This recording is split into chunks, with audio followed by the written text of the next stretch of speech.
There you are. All right, welcome back to the Working Title Podcast, which has the same acronyms as We the People, someone told me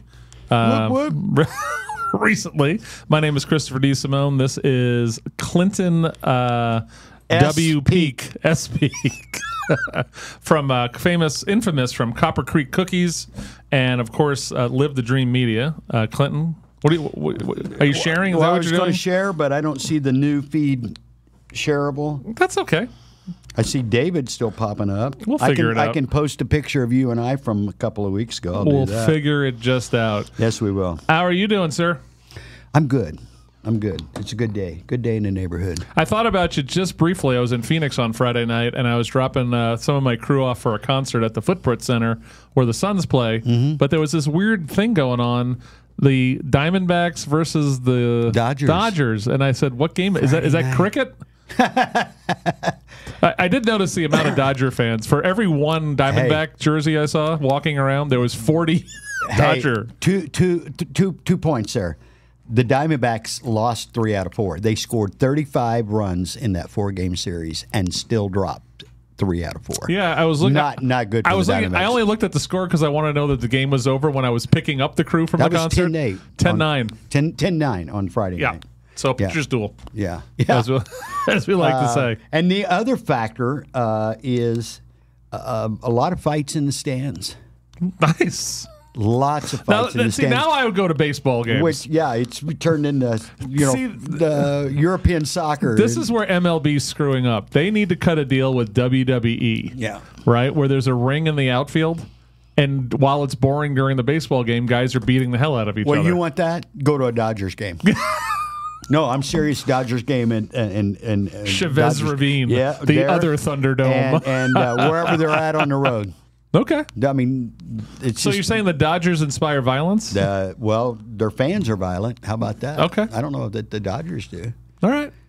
And real quick, the Mets and the Yankees make a real good argument for some kind of pretty hard salary cap. Yeah, I mean, we're to a point. So it's interesting. And I'm all for players making as much as they can. I'm a capitalist. Ohtani's making $70 million, even though 68's deferred. My thing is, I can't believe they make that much. Well, as long as we the people keep supporting our teams, it's amazing. It's incredible. Not to get too far ahead, but that's the reason why the conversation you and I had 3 or 4 weeks ago. That's why baseball, I think, is losing a lot of the old school. Yogi Berra lived in the same neighborhood basically that he grew up in. Right. And these guys, they're not living in. The other part of this is, and I do want to welcome in the meat locker is the great Ron Arenas running the show today. Picture Rocks Heating and Cooling. Hey, good morning, guys. Good morning. And he's got the youngest member of the team, the newest member of the team, right over his shoulder there, Raul. That's your new sports host. He did a great job. He's got Andy Lopez coming next Wednesday. Oh, very nice. Yeah. You know what it is that with Raul, he knows no one in local sports, so he's totally screwed.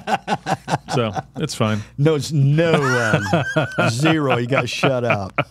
It was good. Now, did it on the baseball thing real quick? When I wanted to say is how's your Cubs doing?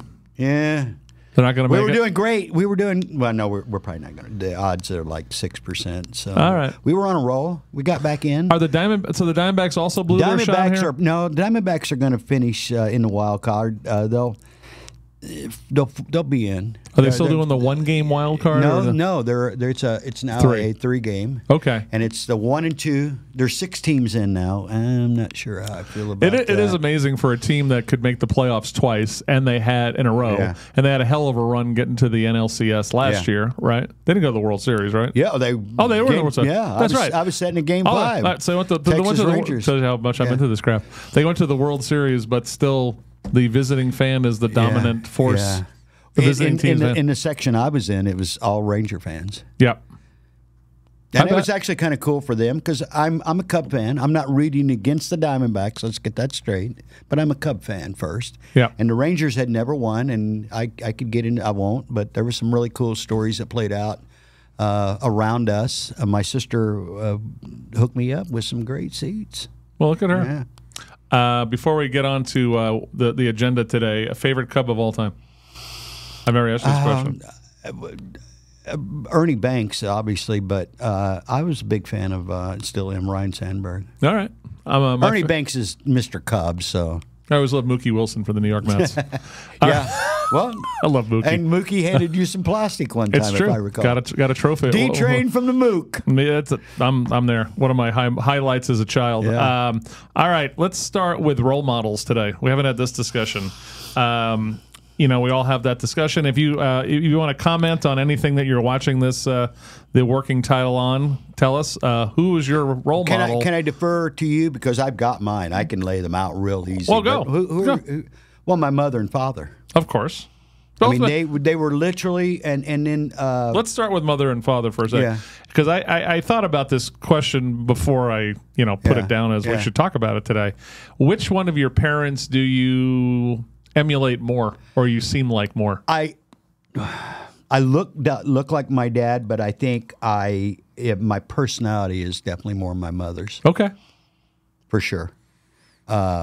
Although they were both incredible people, and I've shared this before, they worked together they set the example of how to live a marriage. They were married 42 years when my father passed away. Same with my mother recently passed away. I think most people know that, but they just knew how to work together.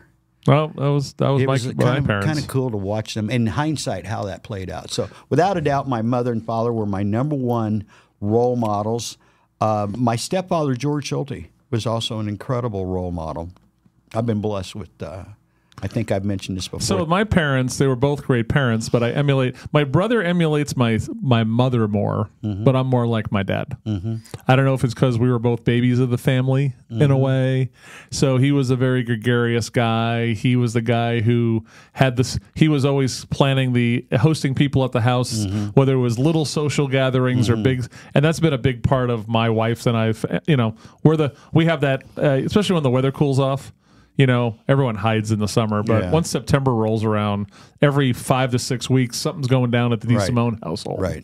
And I think I get that from my dad. He was always like the perfect host. Yeah. David actually asked me a question about what's been going on around the hood.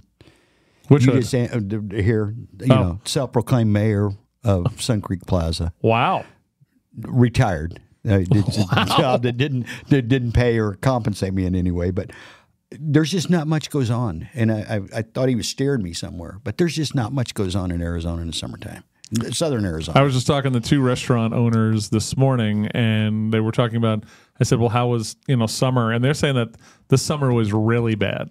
Really bad. They're saying that this summer was 20% off of last summer, and summers are bad. Yeah. So, it was tough.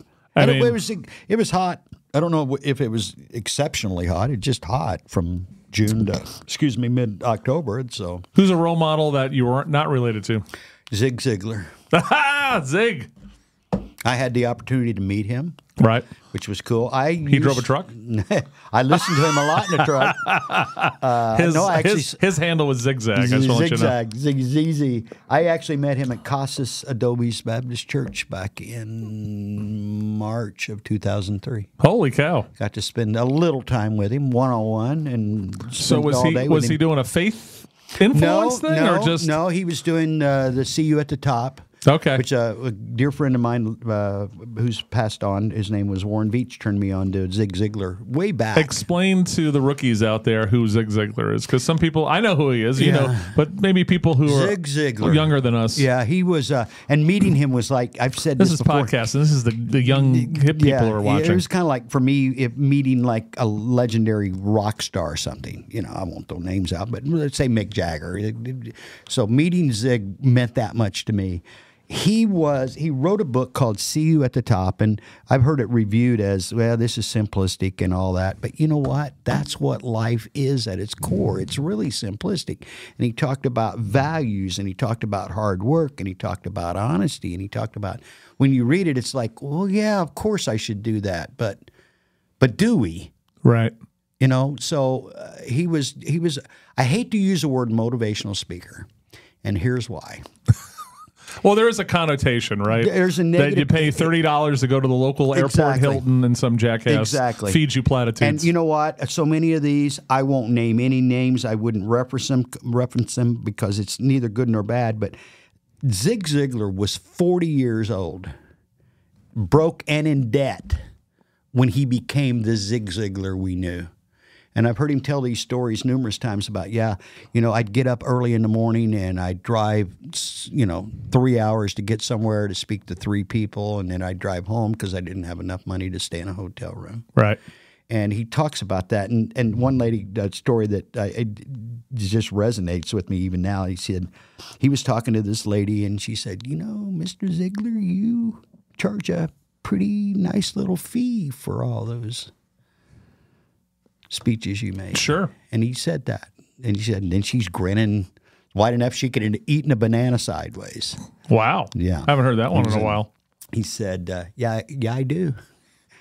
But the truth is, I don't know. He said, no, you know what, ma'am? I don't know who told you that, but there's not a word of truth to that. That's nothing but propaganda. The truth is, I charge a great big old fee. Sure. For these little speeches. But the thing is that what's the value that he's bringing for the fee, right? And then he said, and I didn't tell her about all the times that I made I'd get up at 4 o'clock in the morning to go talk to the people at the bakery and all those different things that he was doing. And he just, Ziegler, he was, and he passed away, 8, 10, 12 years ago. But he just simplified how to live a good quality life. Sure. And you mentioned, was it faith-based? No, it wasn't. It started like at 9 o'clock on a Tuesday. So he was just renting the space. And he was renting the space, and then there was lunch served. It was all part of the package, like $40 my wife and I went. And then he finished like about 3. And I'd say there was probably 700-800 people in the room. The bottom part of the auditorium, if you will, there at Casas was full. And then he finished about 3:30. And he says, okay, that's it. But anybody that wants to stick around and hear my personal testimony of salvation is welcome to stay and join me in that. And half the room or 2/3 of the room got up and left. Gotcha. But we moved forward. We were already pretty close. We got there plenty early, so we'd get good seats. And we moved forward. He shared his personal testimony of how he gave his life to Jesus Christ, and how about that changed. And actually, that's the point in when his life really. How about a role changed. model that's not famous, but you're not related to? Anyone out there? Sports coach? Anything like that? Anyone in business you've met that? Well, I tell you, he's a good friend of mine, and his son was listening a while ago on our first podcast. A good buddy of mine. I've known him for a couple of decades now. And there's 2. I'm going to throw 2 of them out. Out real quick. Rick Peralt is a brother to me. Who's your baseball guy? He's my baseball guy that runs a youth sports complex. And that's the sport that's like cricket, right? Yeah. And then another guy who's back in my life that was always, I really... Chris, you're a role model for me. You're somebody that I look up to. Now you're going to make me blush. David Samorano over there is somebody that I look up to. Edgar Soto, who I spoke with yesterday, is someone that I look up to. He's a good man. Yeah. I've been, especially as I've gotten older, maybe a little pickier. I don't know. Maybe a little luckier. I don't know. Maybe a little more blessed. Craig Coulter. Sure. Chris Collins are both people that I really look up to and respect, and I'm glad that they're in my orbit.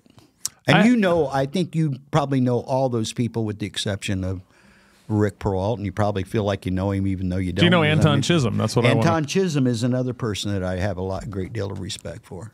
For me, growing up, non-related would be I had a coach. Started in 8th grade. His name was Mr. Cromwell. We're friends on Facebook right now.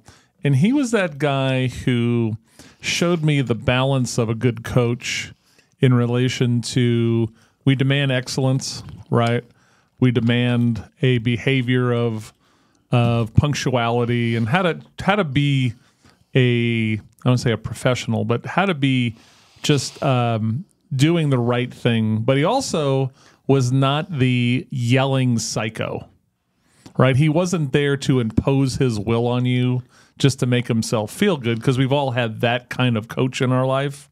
And he was the guy who he kind of taught me how to demand respect, but not forcing it. Mm-hmm. Right? He was the guy who earned it. I was getting ready to say, in respect, right? Earned. Right. And but there's lots of coaches that just think because they're in control, right, they can just pound the living crap out of you, and you're going to quote respect them. That's not respect. That's fear. Correct. Right, and they're just holding minutes over your head. That's why you have to listen to them. kind of like the drill sergeants. Right. You didn't respect your drill sergeant. No, the You difference was feared the drill sergeant. No, you're right. But walking out of the Army is a lot different than walking away from a baseball or basketball team. Oh, absolutely. So I had a coach in. I played baseball, the cricket game, and We'll put our picture up. I'm not ignoring you. baseball and basketball when I was a kid. Football, they always wanted me to play football because I was tall. I was a pitcher in baseball. I could throw a football pretty far. But I always saw that the offensive linemen at my school were really, really small. And I said, do I really want to spend my basketball season with a broken arm? Yeah. That wasn't my bag. And I love football, but I didn't play it. But when I had a basketball coach who was he was the yelling guy, right?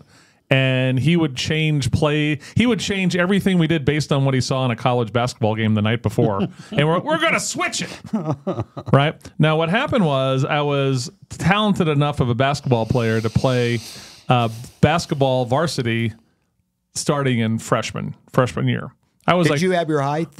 I was about the same height, 6'2". I was like a point forward kind of guy.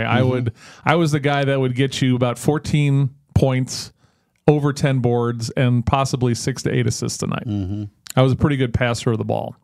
And what happened was one day I just had enough. This is my junior year. This is the D-Train story. It is. And literally, I was going to top 100 camps for Nassau County, which is a county of 2 million people. At that time, it's probably double now, right? And I walked out. I just walked right out. I didn't get upset. Just right in the middle of him yelling it, I just walked over, done. got my bag, and I walked off. And he couldn't believe it. And he was yelling at me. And it was one of those things where we had multiple gyms, so every other sports team was out there. Women's basketball, the JV team, the winter track guys were. In New York, you do What's winter. D-Train doing? He's leaving. Correct, right? Because The door is closed behind him. I guess he's gone. That's exactly what happened. And he was yelling at me the whole way. And I just went home. And then I remember getting I was the straight and narrow guy. I was definitely, I had a big mouth. Don't get me wrong, but I was honor society guy. Yeah. I was like one of the only guy on varsity baseball and basketball who was also on like math Olympiads, the kind of guy, right? And so I hung with the nerds and the jocks, but I spent more time socially with the nerds. I like them better. We played D&D and poker games on weekends, kind of thing, right? I can see you. In high school, grade school. I went to a small grade school, so you had to hang out with. There wasn't anybody to hang out with, but the ones you. But in high school, it was just like I felt comfortable pretty much with any group. That's true. I still feel that way. As a basic, it's funny. As a guy who was an athlete, the group I disliked all the time, I liked the least were the jocks. Yeah, I can hang out with them. Yeah. So it's funny. Out here, we call them stoners. Mm-hmm. Did you guys call them stoners in Illinois? Yeah. New York they called them dirtbags. Don't know why. Yeah. So the smokers in the courtyard on a snowing day, because you could smoke in those days. Those were the least desirable to hang out with because they had no motivation. No desire to do anything. We couldn't call them dirtbags today. They'd sue somebody. So what happened was I'm in the having lunch the next day. Right, I'm sitting with my crew. Right, and the PA announcement comes over. Chris DeSimone to the principal's office. Yeah. And I've never been called to the principal's office that way. So, of course, the 300 kids go, ooh. I'm like, I have no idea what this is about. Yeah. I think. And what happened was it was the coach, the athletic director, and the principal waiting for me. Yeah. Because they just couldn't believe I walked off. Yeah. Did they try to bully you a little bit? Yeah. Yeah. They did. Yeah. And I said, and this guy just came, it was his first year being, I said, look, I've busted my ass for this school district from kindergarten to now. And I'm done. All right. And I said, you want this guy? You can go have him. And I remember it was funny as my dad was off that day from work, and my buddy Joe, who I'm still friends with this day, it was a dime in those days for a public phone call. Yeah. And he ran to the public phone call and called my dad and said, Chris wants you should probably go to the principal's office. And he showed up and he said, he pointed at me, goes, all right, I need you to go back to class. I'll take care of these guys. Yeah. And I never heard anything. I don't, he kind of told me what happened, but I wasn't there for whatever my dad did to say, you guys lost your mind. Well, that was another reason why your dad was one of your role models. Yeah, He took care of stuff behind the scenes that needed to be taken care of and didn't make a big deal about it. Just So Mr. Cromwell, who coached football and baseball, was my guy. He kind of taught me what a coach needs to be. Yeah. So when I had coaches in the future after him, including this guy, I always compared it back to him. And then when I coached soccer, I coached Little League, but I really coached a lot more soccer, club soccer and things like this.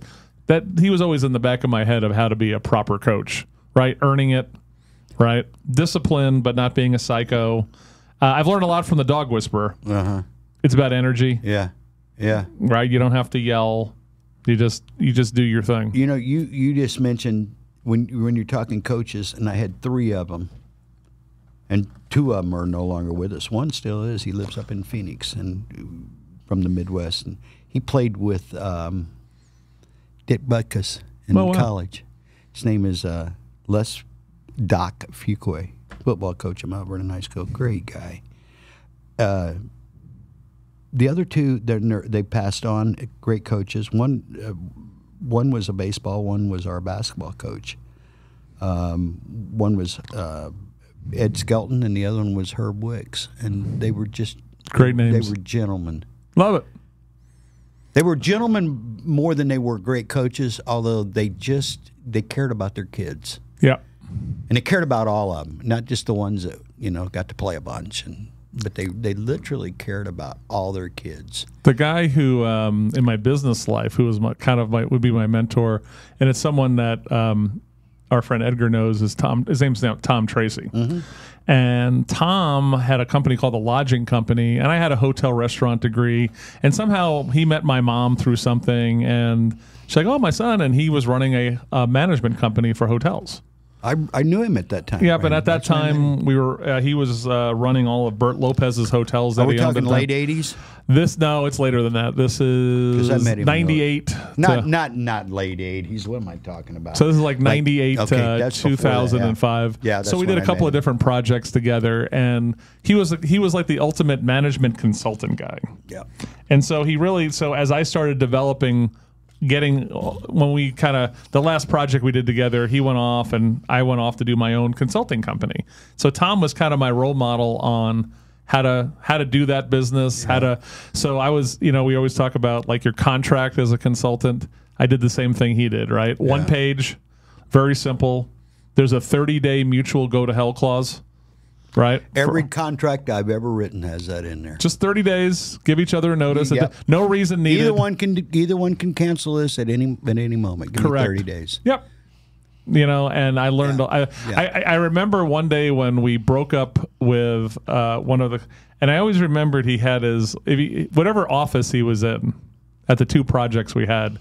He never put pictures of his family up or anything like that. And he had his portfolio little notebook with his scheduler and his car keys. And that's it. Right. And I remember, so he could be in a place, and I just remember like when, the owners came in and said, "All right, we're going to go another direction." And he goes, "All right, send my last check." And he'd pick his car keys and his portfolio and leave.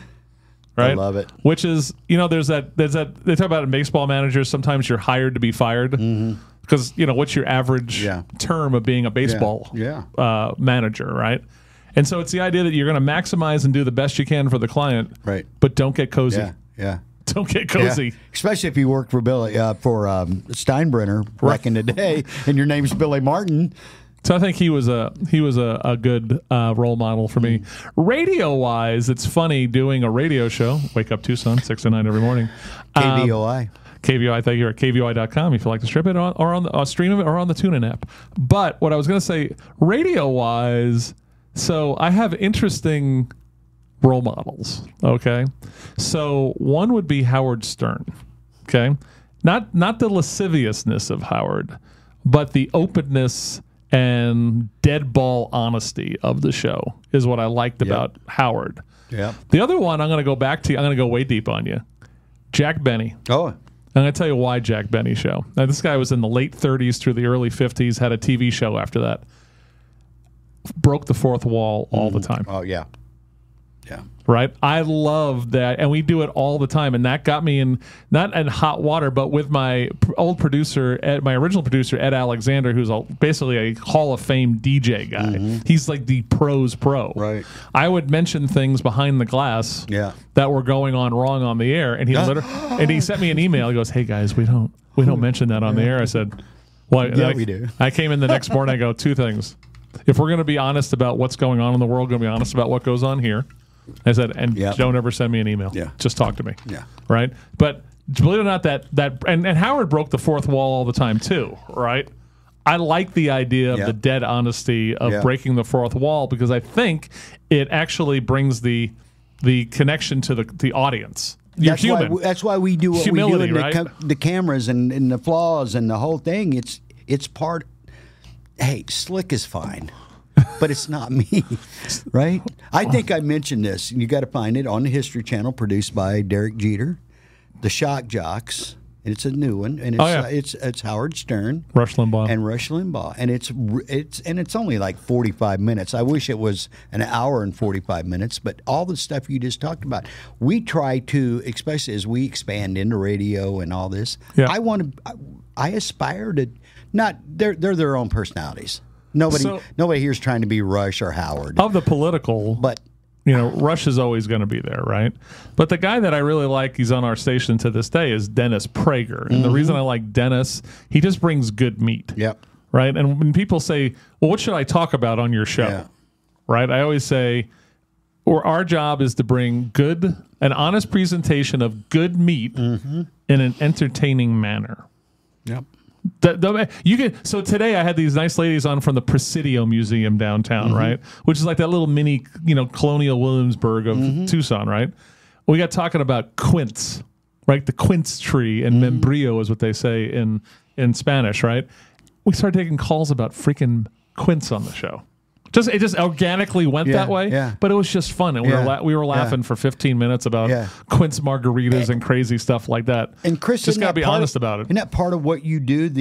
Some of them need to be. We need to check all the boxes because we're on an agenda. We're on a mission. But aren't a lot of the things that happen in life, and especially on radio shows or podcasts, you don't know where you're really going. Absolutely. You're just kind of like you're having a conversation, and you're not all going to work. Or those organically developing things.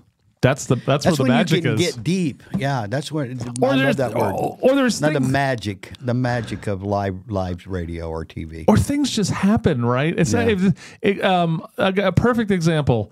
So we have one of our happy hours. A listener goes to the happy hour. This is right after they redid the TCC. They renovated, Rio Nuevo renovated the TCC. They got rid of the locker rooms from 1947, all of these things, right?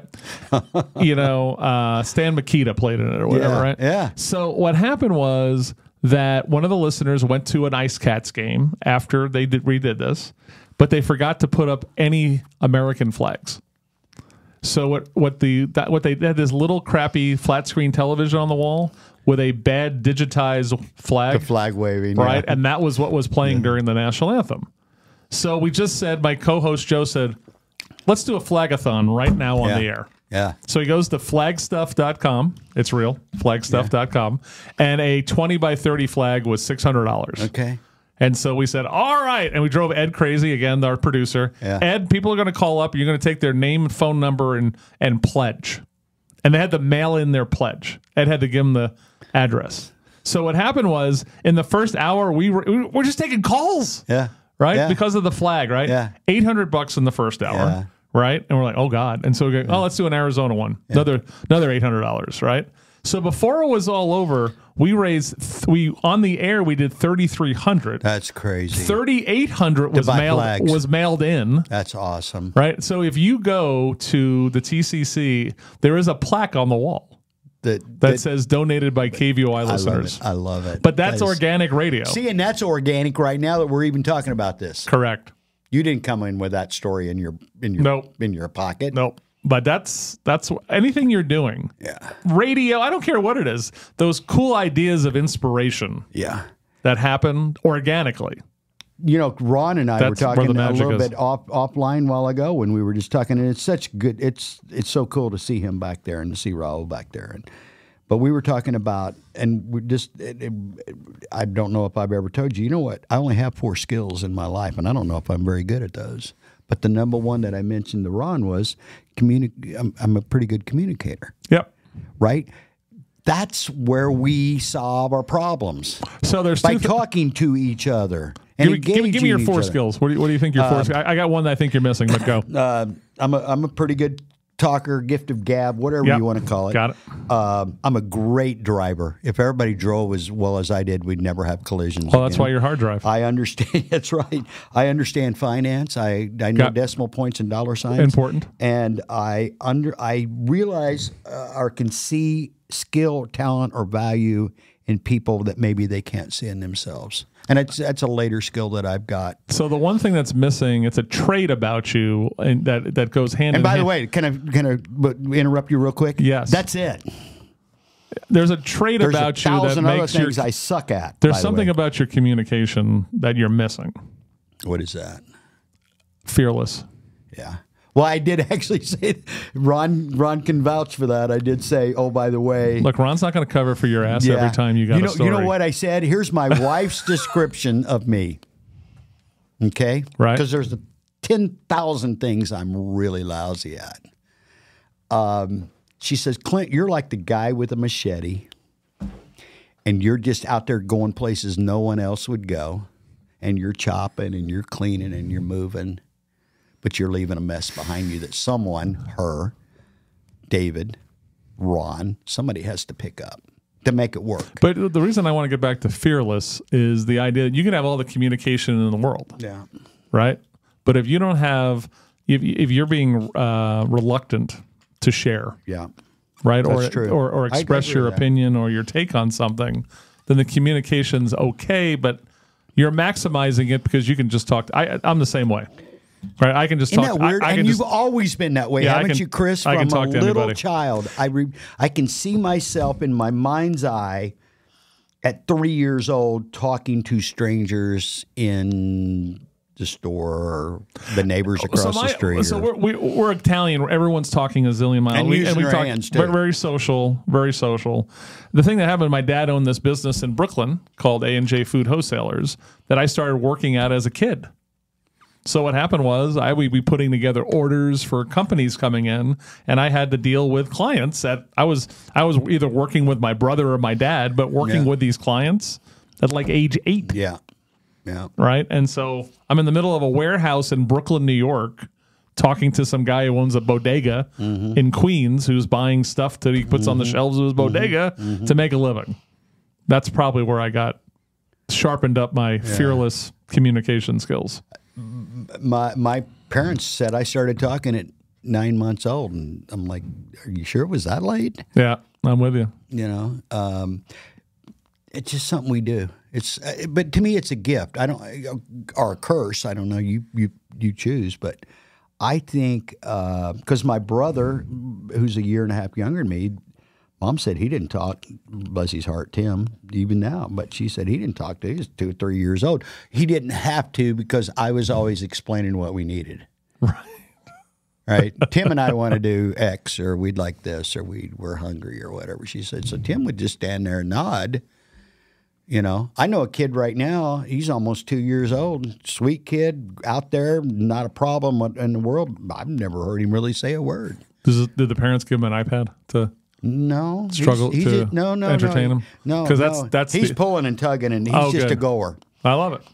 I love it. Yeah, man, a few words is what he is, but his dad's not, so I think maybe he'll catch up to that. All right, next topic, number 2, desert island albums. Clint has to bring 3 albums. Eagles' greatest hits. Eagles' greatest hits. Yeah, so that kind of covers it all. Then. I wonder to be the good dick move here would be say you can't do a greatest hits album. Okay, Eagles, Hotel California. Gotcha. Eagles Long Run would be number 2. Look at you. And then, oh God, you can give me a few more now that you've cracked out 2 Eagles albums. You know, I like such a wide variety. That's why I'm excited. You know what I think about a lot when I lay down at night now? You got to go take a piss in 4 hours. Well, I didn't last night, though. I drink right up till the time of bed. I'm pounding a Perrier. I pounded 4 of these back last night right before bed, or a cup of coffee. Wow. I think about way off your game. I think about our radio stations and stuff and what we're going to play, because that's coming.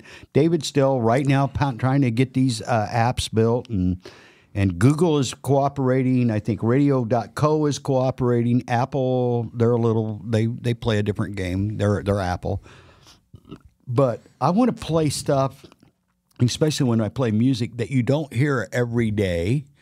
The same 8 songs that are getting played. I don't even know if they're doing. I quit listening. To regular, like FM radio, drive time radio. I don't know what they're playing anymore.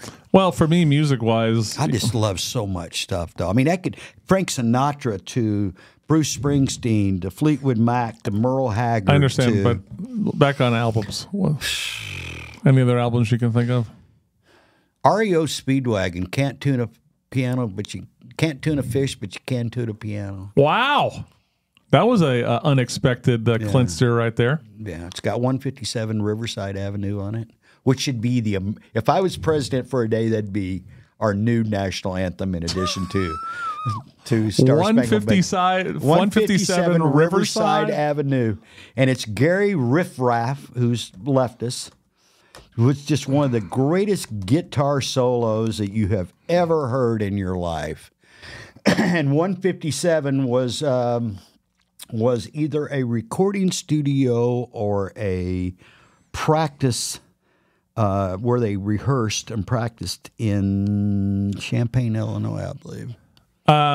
Here we go. The title refers to the Westport, Connecticut, address where the band stayed while recording the album. Okay. The house, on March 29th, the house was torn down to make way for a new house. Those guys, REO Speedwagon, back in the day, I've said this probably more than one podcast, you could go see them at the Armory for 50 cents to $1. They all of them grew up in central northern Illinois, and then they moved off to Colorado and wrote "Riding the Storm Out." That was like their first big hit. I'm looking at the lyrics of this, and it really is just about the house. Yeah, and it's all really the song's like 6-7 minutes, and it's just Gary just shredding. 6 to 7 minutes for an REO. That's long. Yeah, and it was just basically lead guitar. He was really an underrated guitar player. I mean, he was really good.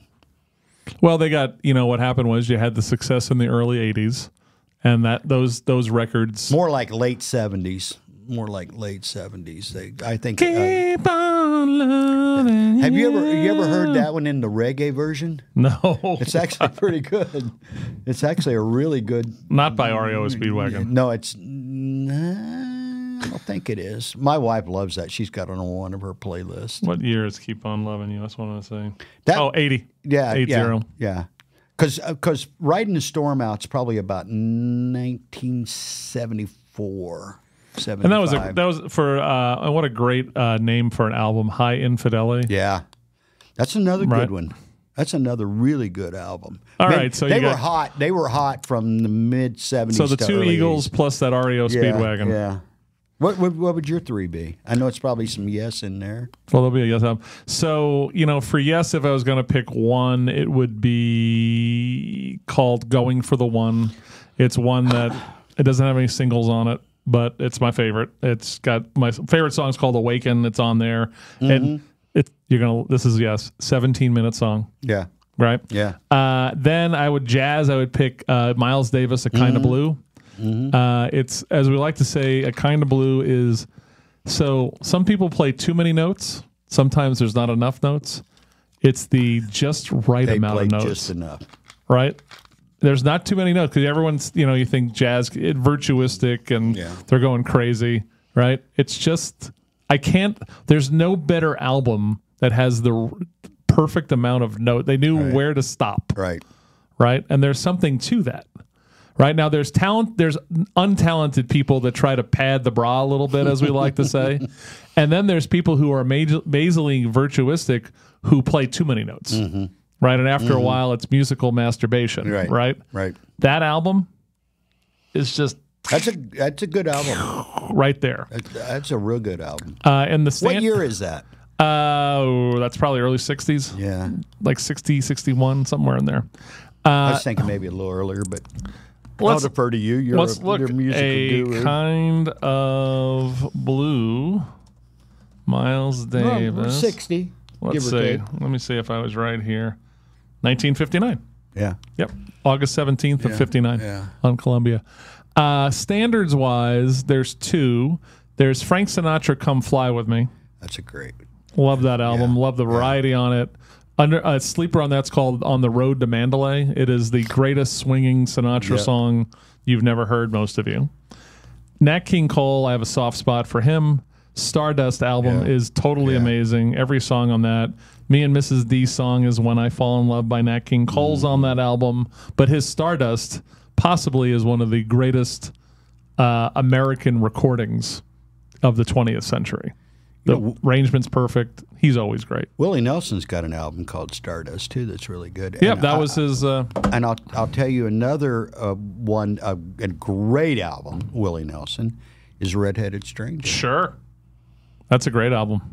You know what? You know what is so cool about that album, and you know where I'm going with this. When he gave it to him, the finished product, when he gave it to whoever his recording label was, they're like, Right. "Okay, this is a great demo. When are you going to cut the album?" He goes, "That is the album," Love it.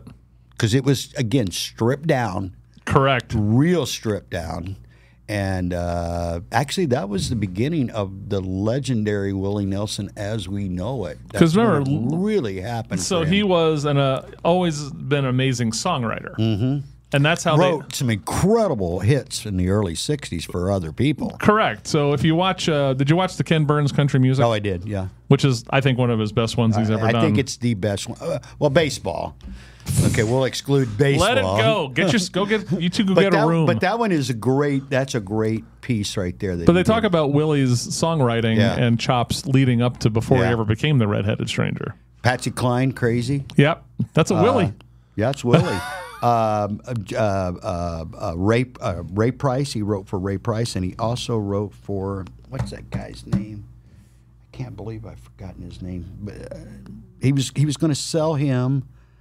What was the song? I'm gonna give you 6 songs you didn't know Willie Nelson wrote. What was the guy's name? So he wrote Crazy, 1961. Okay.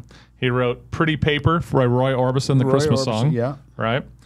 He sang Funny How Time Slip Away, Al Green. I didn't know that. Well, I didn't know Al Green did that first. Nightlife, Aretha Franklin. Yeah. Yeah. Let's see. And you know what? Honestly, with the exception of the Patsy Cline Crazy, Willie's version is better than, I hate to say that because there were some great versions there, but Then Crazy? no, Patsy nailed Crazy. Oh, okay. But other than that, Willie's version of each one of those songs to me is better than the person that covered it first. I didn't realize he wrote Hello Walls, Farron Young. That's who I'm thinking about. Okay. Okay, so he was going to sell Hello Walls, and there was jokes made. Hello Walls, hello ceiling, hello. So he was going to sell the rights to Hello Walls to Farron Young for $500, and Farron's like, "No, I'll tell you what, let's do. Let me record it. You keep it, Right. and one day you pay me back." Okay. Okay.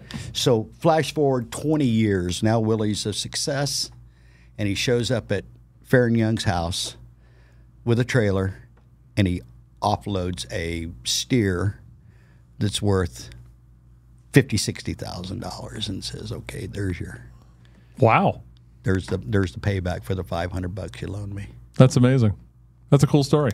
Yeah, I've heard him tell that several times. Really, you know what? I hung out at a place. This is drifting a little bit, but really a cool place. I don't think it's We the drift same. all the time around I don't here. think it's the same now because Nashville downtown on Music Row has turned into quite the tourist trap. Sure. But in early '90s, Tammy and I got laid over a weekend in Nashville, and we went downtown and hung out at a place called Tootsie's, Okay. which is right behind the old Grand Ole Opry, the Ryman Auditorium, and just a little hole in the wall. And at that time, they reconfigured all that down there and turned it into high-end bars and stuff. But with fancy all the celebrities, Garth Brooks and all of them have clubs along there. But at this time, and this was on a Saturday, I'll never forget this, and Freddie Fender's brother was there. I still think it might have been Freddie, but he convinced me he was Freddie Fender's brother. Eddie Fender? Eddie. And there's somewhere Tammy and I have a picture, and I think it was. I mean, he wasn't a spitting image of what I think Freddie would. But we're still talking about pimps and drug dealers and prostitutes were hanging, even in broad daylight, along that strip. And so I go in. We're in there hanging out Saturday afternoon, 1, 2 o'clock in the afternoon. There's a little place, a little person playing. This is where all the people hung out at that time, right, from the Grand Ole Opry. Doing a lot of songs were written in there. People came and went, and this was especially in the '60s. And I think that's when Tootsie's actually opened up, loaning people money, taking care of each other, passing the hat around. Somebody was struggling. And they're like, hey, and I knew a little bit about it. A guy you might be familiar with, he's no longer with us, Louis Grizzard. He was a writer he was a homespun guy, really funny guy. He was on some TV show later on, Designing Women or something. But Louis Grizzard, you'll have to look him up. He's a funny guy. Last time I was in Nashville, I was on a business trip, but that Saturday we were there. We were hosted by the guy who owns Gray Line of Nashville. Right. So he gave us the van, the driver, and the tour guide, and we did the whole thing. Did you go down that strip? Oh, yeah. Long story short, so they there's a back room and stuff up here. And I'm like, really? Can I go check it out? Well, yeah. And it's a rickety old stairs along the side wall. And we get to the second story. A lot of cobwebs and stuff up there. We get to the third level, which now they've refurbished a lot of this now. This is all cleaned up. But at that time, it was rough. There's a lot of old wood and stuff. Well, you open the back door, which I did. You open the back door, and there's the Ryman Auditorium's back door. So I retraced. So these the stars would be on the third level, but the way that was built, the alley it's on a hill. And so you'd go out that third level, so you're pounding your shot back, your beer, or whatever, and within less than a minute, you're center stage of the Grand Ole Opry. You just walk down the alley, climb a couple of little stairs right up through the back door. So I was able to retrace the step of all those legends from the 60s, this was early 90s, of many times that people had left that bar and stood on center stage at the Ryman. Very cool. Last time I was at Ryman that night, it was Charlie Daniels was the headliner. Yeah. So when you're the headliner at Little Jimmy was still alive in those days, and you only do about 4 or 5 songs. So were they still open as before they moved out to Opryland, or was they doing some kind of special? This was the original Ryman. Wasn't the one in Opryland? Yeah. So they were still open. Yeah. And what happened was, I was pumped for Charlie. I loved Charlie. Oh yeah. I was driving everyone crazy in my group singing "Devil Went Down to Georgia" the entire thing. Right. My buddy Rich was sick of me singing "Chicken in a Bread Pan Picking Up Dough." Right.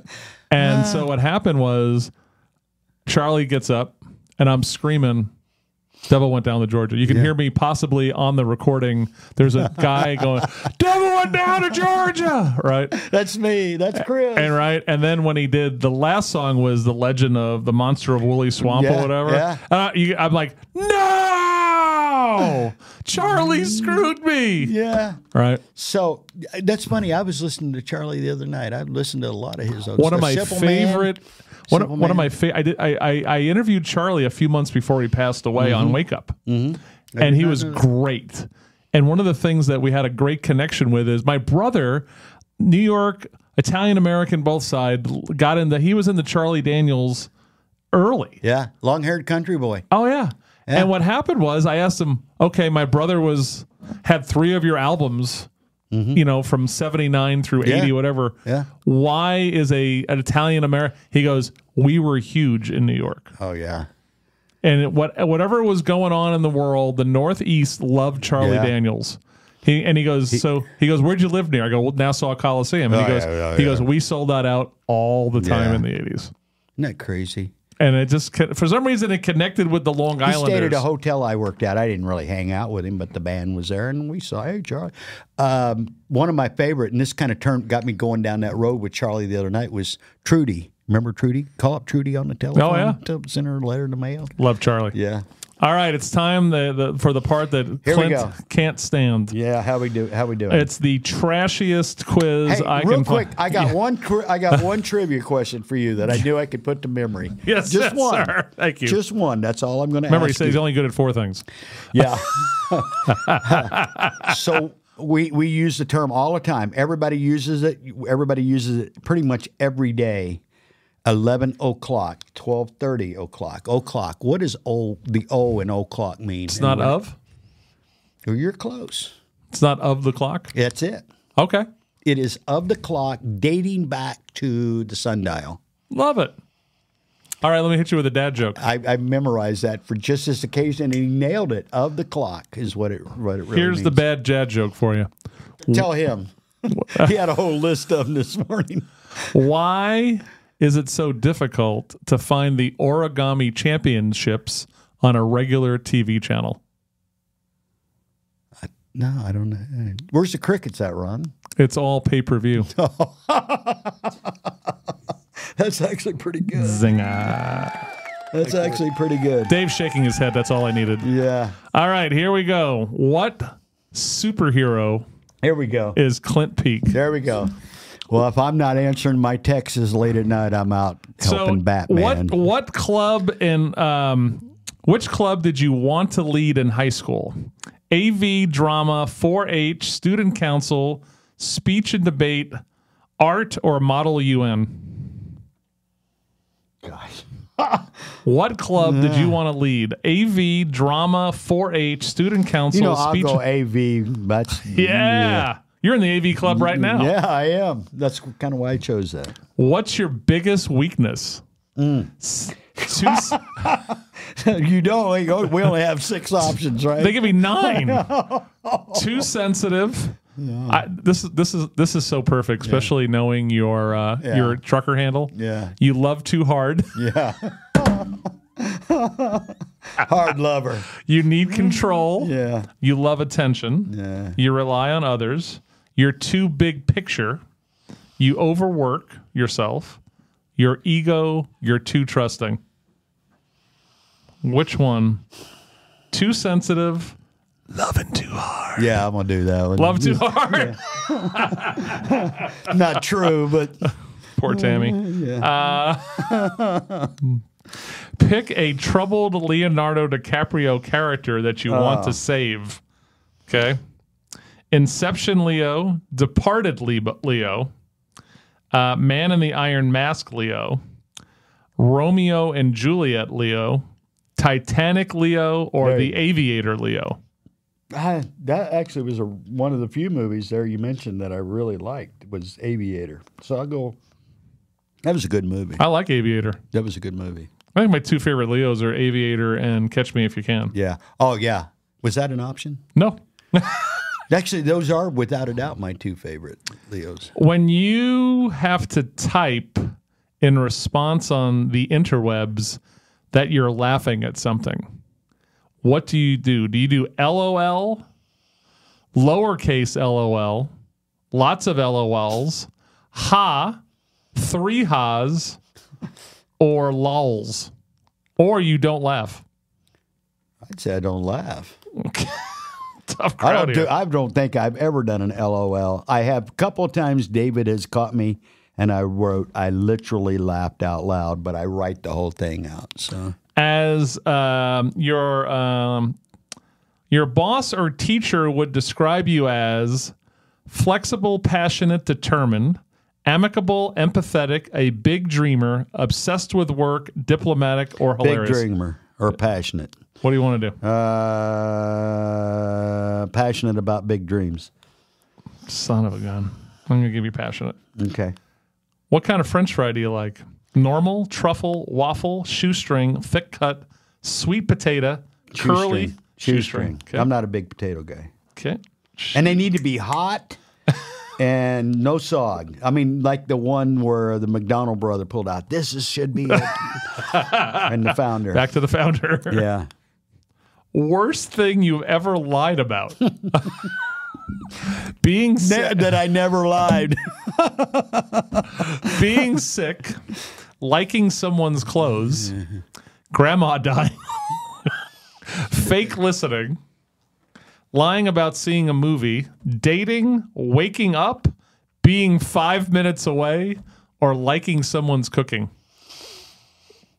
Worst thing you've ever lied about. Being sick, liking someone's clothes, grandma dying, fake listening, dating, waking up, being 5 minutes away, or liking someone's cooking.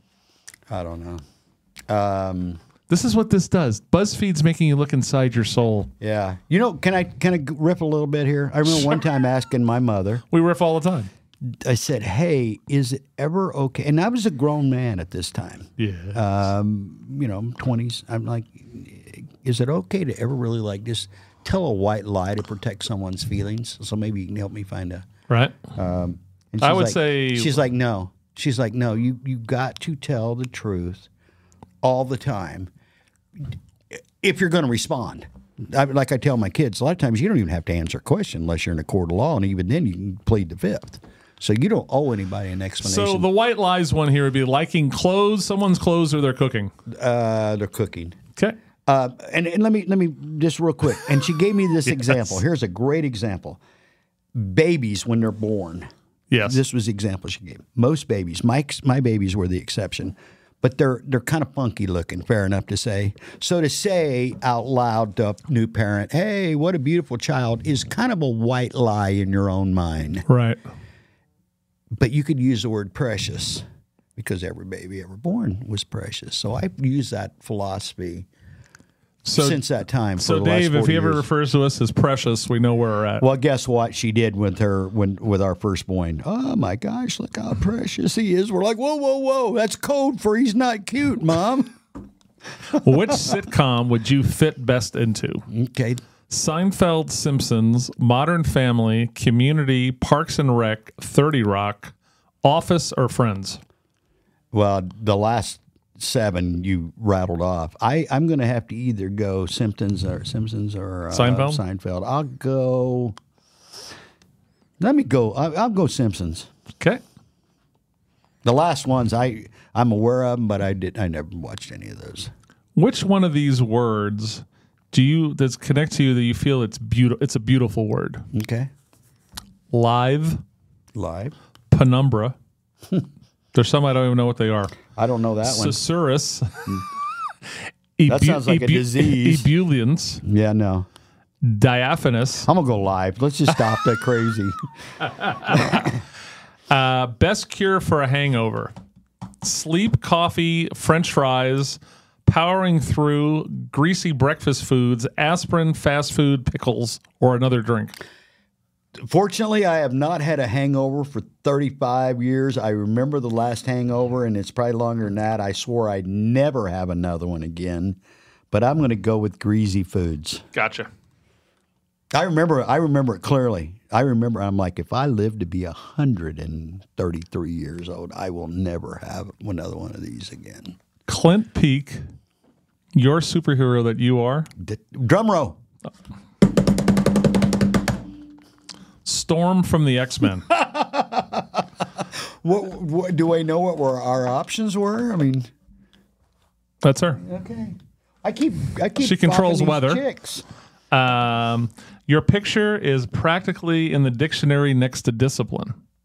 Really? When other people are thinking about having that second cookie, you're on the second mile of your run. Wow. You have never pulled an all-nighter because you've never had to.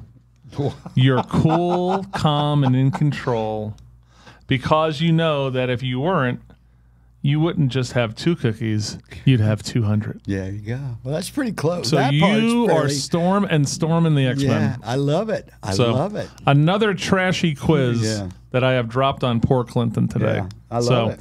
I apologize and I don't apologize. So, boy, that was when Chris and I sit down, look at me looking.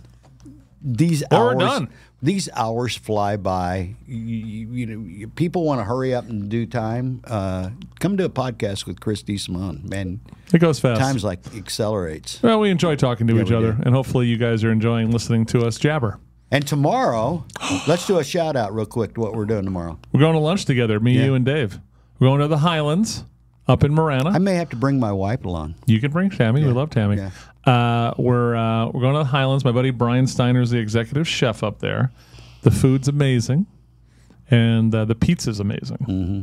I think he makes the best pizza on the northwest side of Tucson right now. I love That's it. how good it is. I love it. I love it. He always made a good one, but I was there with my brother about 2 months ago, and he said, "Hey, we changed up the crust a little bit. I'm putting a little of the double O flour from Italy in it, the pizza flour." I said, "Okay, make me one for home, and I'll just throw it in the oven when I get there for dinner." And it was the bomb. Yeah, I'm looking forward to it. So we went back with Bill and Betsy because Bill used to own a bunch of Godfather pizzas in the Midwest. Mm-hmm. So he's like he's my pizza snob, me, him, and my brother. And we walked away and went, oh, that's pretty good. So we're going to do that tomorrow. Beautiful. Looking forward to it. Well, thanks for a nice time. It was fun. Ron Arenas, thanks for what you're doing today, Thank you, helping Ronald. us out. Appreciate it. Yeah, And thank you. Thank you for having me here. remember, Picture Rocks Heating and Cooling, 440-4069. Thank you. They have a beautiful, check that air conditioner of yours right now. And Wake Up Tucson, 6 to 9, Monday through Friday. KVOI, KVOI.com. 10:30 a.m. 10:30 a.m. Christopher Let's just do it all DeSimone. Copper Creek cookies. Yeah. We're doing Yeah, it all. Yeah. So- CopperCreekCookies.net.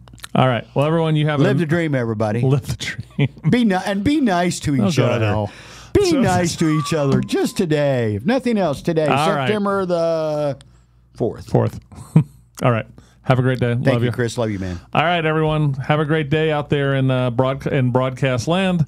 We'll see you in a week. And remember, check out all Live the Dream Media for all these amazing new shows, old shows, great content, music coming. Yep. It's a growing force in the Southern Arizona, actually, the Arizona media Yeah, market. Arizona. So, there you go. all right, everyone. I'll do my Bob Ross. God bless. God bless.